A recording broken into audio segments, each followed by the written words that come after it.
The beautiful West Country will be playing host to a fascinating derby this weekend as Bath Rugby entertain arch-rivals Gloucester Rugby in the Aviva Premiership. Olly Barkley had a brief spell at Kingsholm before returning to the Rec, so he knows exactly what to expect from this kind of match. They are intense. I think as players, particularly older ones, you can pretty much brush it to one side and just know that it's another game and you've got to prepare for it like any other game. But the press and the media and the hype around it, which will obviously affect everyone, no matter how much you say it won't, it does to a certain extent. That's the added pressure there.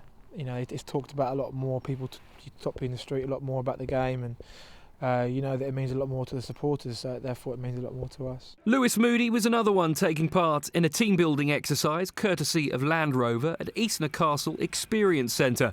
He says Bath Rugby versus Gloucester Rugby is the kind of fixture that makes the game special. It's a spectacle.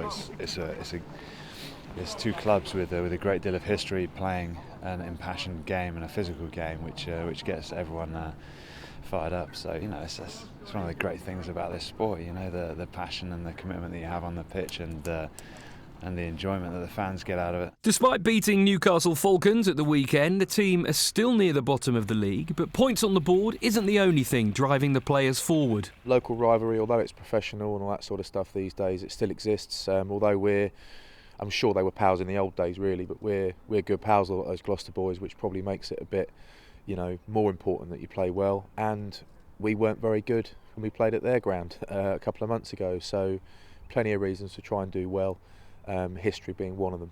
Bath Rugby will be hoping that when they do look back on the history books in a few years' time, season 2011-2012 will be deemed a success.